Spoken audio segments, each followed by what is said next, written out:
پس نگہبان کو بے الزام ایک بیوی کا شوہر پرہیزگار، متقی، شائستہ، مسافر پرور اور تعلیم دینے کے لائق ہونا چاہیے۔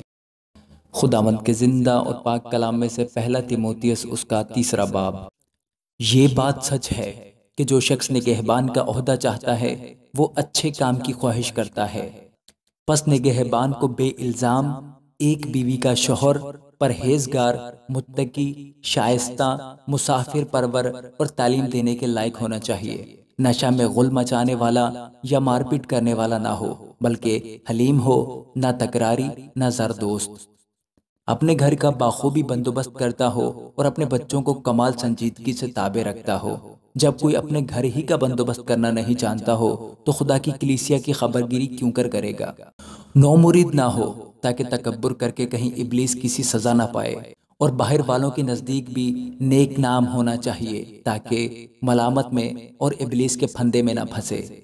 اسی طرح خادموں کو بھی سنجیدہ ہونا چاہیے، دو زبان اور شرابی اور ناجائز نفع کے لالچی نہ ہوں، اور ایمان کے بھید کو پاک دل میں حفاظت سے رکھیں، اور یہ بھی پہلے آزمائے جائیں، اس کے بعد اگر بے الزام ٹھہریں تو خدمت کا کام کریں۔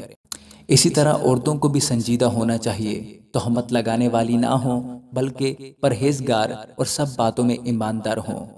خادم ایک ایک بیوی کے شوہر ہوں اور اپنے اپنے بچوں اور گھروں کا بخوبی بندوبست کرتے ہوں، کیونکہ جو خدمت کا کام بخوبی انجام دیتے ہیں وہ اپنے لیے اچھا مرتبہ اور اس ایمان میں جو مسیح یسوع پر ہے بڑی دلیری حاصل کرتے ہیں۔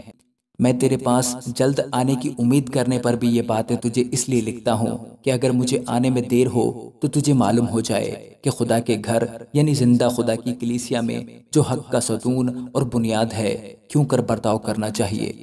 اس میں کلام نہیں کہ دینداری کا بھید بڑا ہے، یعنی وہ جو جسم میں ظاہر ہوا اور روح میں راست باز ٹھہرا اور فرشتوں کو دکھائی دیا اور غیر قوموں میں اس کی منادی ہوئی اور دنیا میں اس پر ایمان لائے اور جلال میں اوپر اٹھایا گیا۔ آمین۔